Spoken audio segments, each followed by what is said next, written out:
everyone, I'm Luciana, I'm a yoga and meditation teacher, and today I'm here to talk with you about the use of props.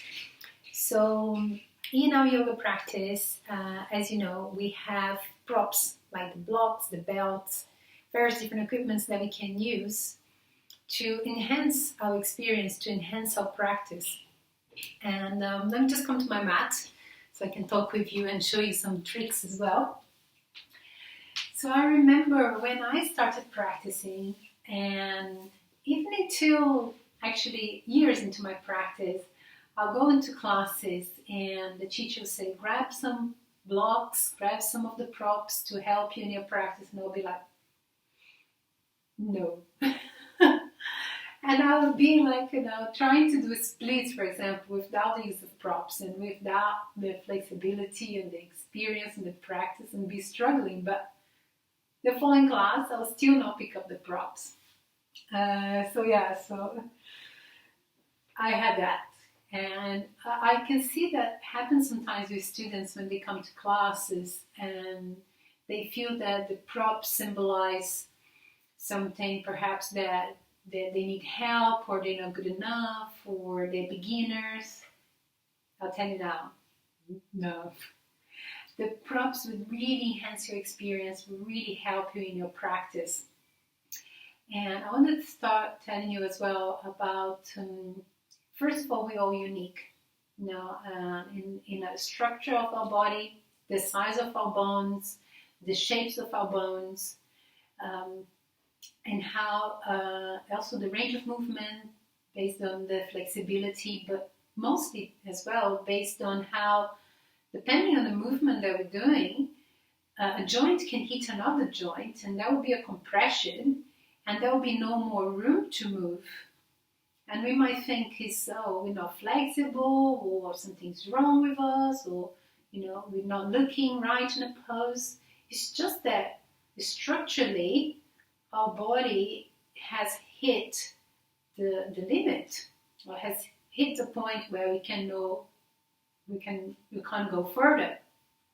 Benny Clark talks a lot about that in his amazing book called Your Yoga, Your Practice, Your Yoga, or Your Body, Your Yoga, sorry. It's called Your Body, Your Yoga. And he also has another book called Your Spine, Your Yoga, which is phenomenal for us, who wants to learn a little bit more as a student or as a teacher, to understand the anatomy of the poses and understand the uniqueness of our bodies, and then respect that and bring that into our practice. That consciousness about the uniqueness of our bodies. And I'm going to do another video talking a little bit more about that in detail. But today I wanted to talk about the props, and I wanted to show you a couple of things we can do with the props and how the props can really enhance your experience. From helping you in the pose, yes, but also making sometimes a little bit more challenging for you if you like, or a little bit easier. It just depends how you use the blocks and the straps and a cushion if you like to use a cushion in your practice, and blankets and chairs and all sorts of different accessories and props that we can use in our practice. So today I'm going to show you a couple of poses that you can do using the blocks, and then we can continue in doing some more in the future as well. If that's something that you're interested, check my channel. There'll be a couple more videos on this subject. So first, obviously, have your props with you every time you practice. Whether you're going to a studio, into a class, or you're practicing at home. Even if the teacher said you won't need blocks in the practice, or the teacher doesn't have any blocks with him or with her to demonstrate, you can still have your props close to you, and you can adapt and use your blocks as you like in your practice. Yeah, actually, that's something that I would like to put more emphasis. You can adjust and adapt your practice as much as you like, and to suit you, to suit your practice, to suit your body, to suit yourself. So one thing to do when we are adapting the poses, you can talk with the teacher and let he or she know. The other thing to keep in mind is what are we trying to achieve when we're adapting the pose. We're adapting, we're changing the pose. One good tip is to bring your awareness to the sensation. So when you're adapting a pose or using the props, it's not about how you look, it's about what you feel. So, for example, if you're in a pigeon pose, and ideally you like to feel the sensation on your hip. So let me come to pigeon pose, for example. If you are in pigeon pose, that's pigeon pose, and ideally you want to feel the sensation on the glute. Maybe you might feel a little bit on the inner groin as well. And here you might be feeling like, okay, I'm in the pose, I'm not feeling anything. You can adjust the pose, you can move your arms around, maybe coming to the side, maybe coming forward to the other side, or you can also use the block, use the props to help you here. So you're using the block, so your hips are a little bit more settled, and you might be able to feel and experience more in the pose.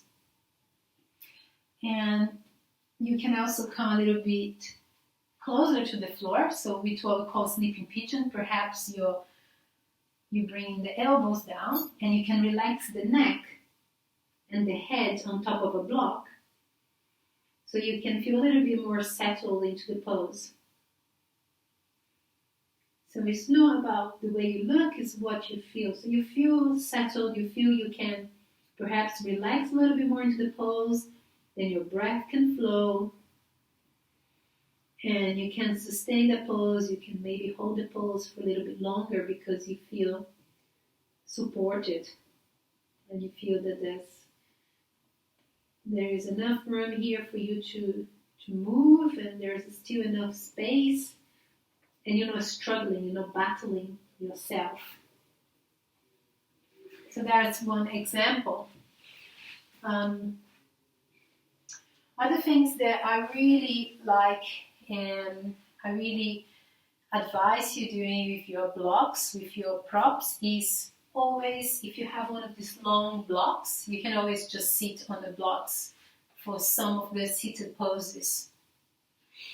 So you sit on your block, even in easy pose, will give more support to your pelvis, to your lower back, as it tilts your hips forwards a little bit when you sit on the block. It will tilt your hips slightly forwards and give a little bit more room here to your lower back, to your lumbar spine, and your legs can be a little bit closer towards the floor. It just feels more comfortable when sometimes we're sitting on the floor and it just feels that our legs up here, we feel a little bit of a collapsing a little bit into the lower back. So you can use the block to give you that lift, which is really good. Some of the other poses as well, like a seated pose here, you can use the block, is in hero pose. So you might find this slightly uncomfortable to sit like this in hero pose. You can always just have a block in between your glutes and your legs to give you a little bit more of a lift. And it feels actually okay, quite comfortable. So you can adapt like that. If you don't have the thinner, longer block, the cushion would do just the same. You can sit with the cushion here in between your hips and your legs. Now, let's talk about how the props can also enhance and make your experience slightly different and a little bit more challenging. So, for example, if you've been practicing for a while and you find that your balance is pretty good, spot on, You can try standing on the blocks, or 1 or 2 blocks, depending on the pose, and then performing the same pose standing on a block. So for example, when we come into tree pose, so tree pose usually, we have the leg above or below the knee, and we are here, hands in prayer, or hands above the head. You can do just the same, but try standing on the block, balancing here on the block, and it just becomes a little bit more interesting, a little bit more challenging to keep that focus and that balance, as you can tell. So you can, use the props to challenge yourself as well as support you in your practice. You can also use the blocks as a helping hand in terms of like a transition. So many different options, actually. I think I'm going to have to do a version, another 2 videos on these, because there's just so many options. I like to use my block, like I mentioned before, when I was practicing for splits. I'll do side on. So you've got half splits here, and this is okay. Fingertips on the floor. But we want to try keeping the back nice and straight. So that's when the blocks come in. So you can have the blocks here. Gives you a little bit more support. You can straighten your back, and you can keep the legs straight, and you're in half split, and you're working towards your splits. You can even have the blocks on a little bit higher setting here. And as you practice, as flexibility allows, you trust your body, you work with your breath, everything, so on.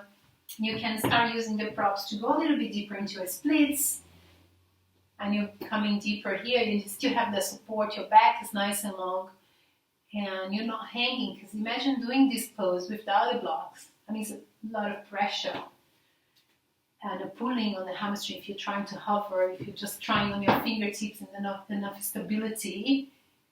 So you have the blocks, you holding on to the blocks, and then you can work on that flexibility. You can work on that release. You can have the blocks in different variations here. And then with time you're working towards the full splits. Another option is actually place 1 block here under the leg. So you can help yourself here and adjust and keep working towards that splits. And that has helped me a lot, actually, in with my splits practice. So I highly recommend, if you are practicing splits, to use the 2 blocks. Couple of other things you can do with the blocks, the standing poses. So, for example, when you're practicing extended side angle, so you come into the Warrior 2 stance. So you do Warrior 2. Usually from Warrior 2, we come into extended side angle. So you can have the elbow on top of the leg. It's most often we do. But here you're putting a little bit of the tension as well on the shoulder, or you like to go a little bit deeper, you can start bringing the hand towards the block. Then that supports and gives you stability to your arm and your shoulder. So then you can work on lowering the hip, or gaining that flexibility in your thighs, gaining a little bit of strength in the hip flexor, coming a little bit deeper. And you can work here. And these I highly recommend as well. Then you can adjust your hand, make sure you feel supported, the blocks are stable, there's a straight line here, and you're working with your extended side angle. You can bring the block a little bit lower, do the same work, so bending the knee, lowering the hip. There's a lift with the arm, back legs are strong. Eventually you may be losing the block or not. I love just being here. Sometimes I practice here. Okay, so you can use the block on the extended side angle pose. The same goes for the half moon. So half moon, you can have the block in front of the foot. You're bending the knee, the same as you just done on the warrior two, and then you're coming here in half moon. We've got floating half moon, so with or without the block. But you can have a little bit of support here with the block.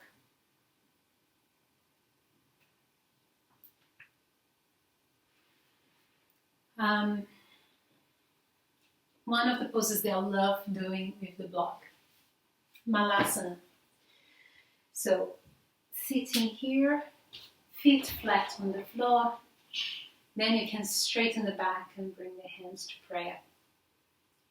I find these poses particularly challenging actually, without the block. I find that my hips, some days it would go, some days it would not go there.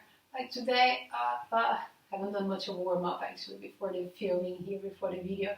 So see, my hips won't go there. My back is rounding quite a lot. I'm struggling. And as I struggle, my heel lifts and I can't stay still. I can't focus, I can't breathe. So why not do this variation where I can sit still. My breath can flow, there's no struggle. So I'm gaining more from this practice, from this version of the pose, than if I'm like, fidgeting and struggling and fighting with myself. So I'll come back to those. There's loads more we can do. What I also really love working with is a belt or a yoga belt, or even one of these elastic bands as well that actually you can use in fitness classes, or you may have seen it. They're also really helpful. So many things you can do with the belt, how you can adapt your practice, how you can adapt your pose to suit you, to suit yourself, to suit your practice. And remember that every day is different as well. Some days our body might be very hydrated, flexibility comes easy, we are feeling a little bit more easy in ourselves, fine, everything flows. Some days we're dehydrated, we might be agitated, things are happening, body's a little bit more restricted. So you can use the props in every practice in various different ways. So a couple of things that I really like doing with the belts is the face cow pose. Cow face pose with the arms. So I'll just do here side arms. So it's that pose where you come and bring the arms around, and sometimes it's a little bit like this. People are we're there like, what's going on? So first we want to keep the back nice and long. We want to bring the arms around and the chin away from the chest, so you're not putting too much pressure here on the neck. So the neck's nice and long. Then maybe the hands will touch, maybe not. So what we like to do is then get the belt. So the same thing but with the belt, so you can keep your neck nice and long and you can hold the belt.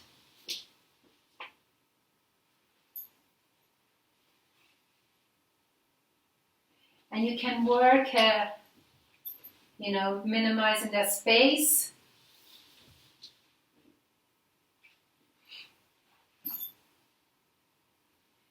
And eventually, maybe not having the hands, the fingers touching behind. It will again depend on mobility, flexibility of the shoulder joint, variety of things. So use one of these yoga belts or a normal belt, or even that elastic bands that I told you can get it from Amazon, from anywhere. For fitness classes, you can use the same, it's just the same.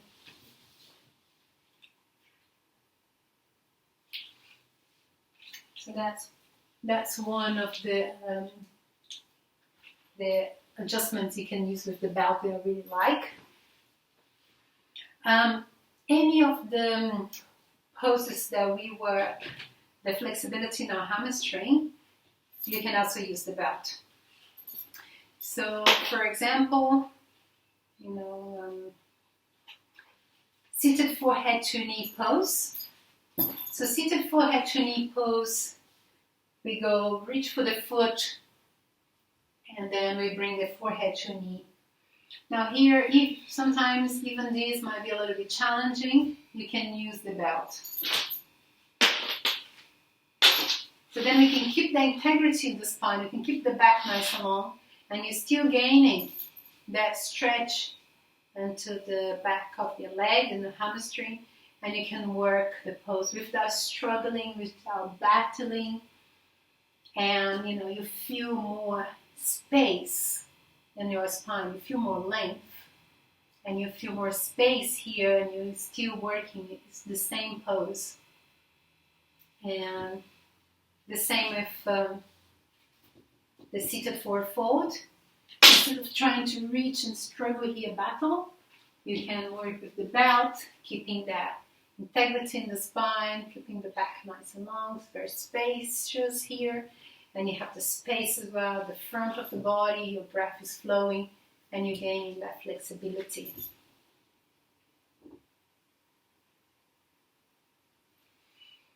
And there's different variations of the same here when we're working. Let me decide on a different variation. When your foot is up here, you can work the belt, keep the back nice and long, use the belt to lift the leg.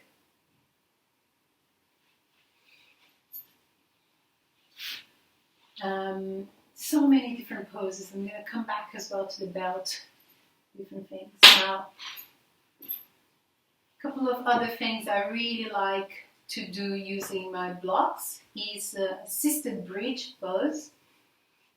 So various different ways of doing that. You can just do a normal bridge pose. You can have 1 or 2 blocks here, or 3 blocks, and just relax your hips and do this assisted bridge pose. It feels wonderful. You can go for a little bit deeper version of it by bringing your hips really high up, having the block into the sacrum, relaxing here.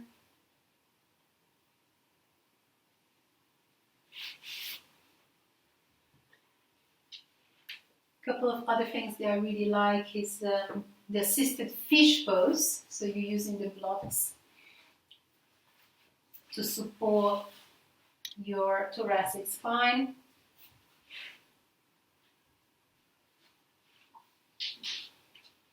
You can have actually still your head on the block as well, so you're not letting your head hang, but you're giving that beautiful opening to the chest, a gentle stretch on the chest. And it just feels amazing. It feels amazing to breathe here.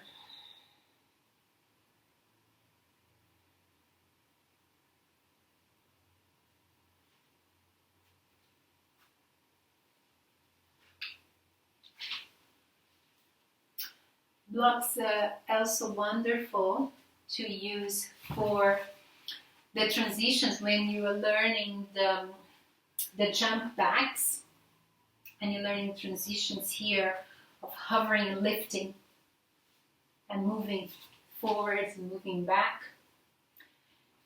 It's very good for crow practice. You can practice crow with your feet on the block.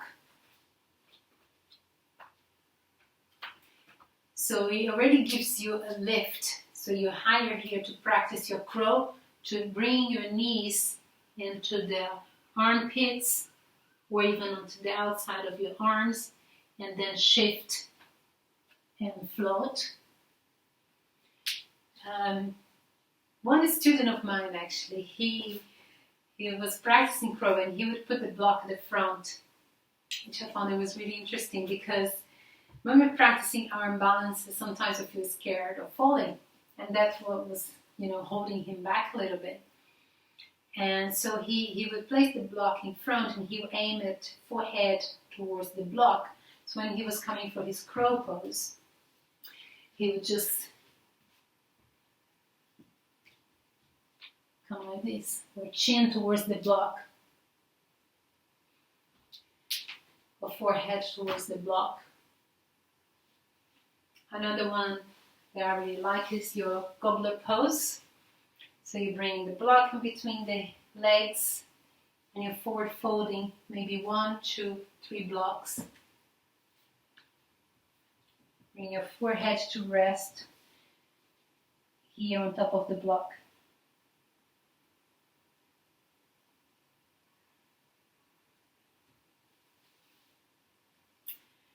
So many things you can do with your props. There's loads more. I think, like I said, I'm going to do a part 2 of this video. Let me know if you have any questions. If you found this video helpful, any of these poses, these adjustments, the enhancements that I've showed you with the props, and if you have any other pose or any other adjustment and enhancement you'd like to see or you'd like to know about using the props. But I'd like to bring back and the idea or the fact that Bernie Clark's talk in his books, it is about, it's your body, it's your yoga. The name says it all. But it's really understanding when you are in a pose, when you're practicing, what's happening within your body. First, obviously, notice your breath. Are you holding your breath? Is your breath flowing? The quality of your breath. Bring your attention to a sensation that you experience in your body. And that can be a little bit tricky at the beginning. You kind of like, I feel a bit of stretch. And you can start understanding and noticing the different kinds of sensation. Is it like a burning sensation? Is it acute? Is it just more of a lengthening? Is it an ache? What kind of sensation you're experiencing? And start noticing what parts of your body are engaging, what parts of your body are releasing as you are in a pose, or as you're coming out of the pose, as you're entering the pose. So that's when you start getting sort of that mindfulness and start really making your practice your own. And then you're going a little bit beyond just the stretches or maybe just following what the teacher is saying, what the teacher is doing.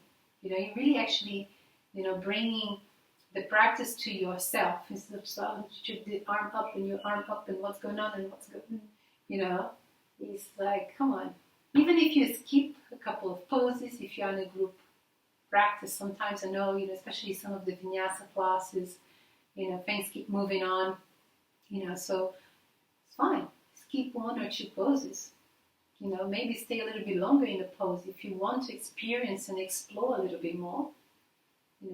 Or when you start noticing the difference, because there's always difference between the right side and the left side of the body.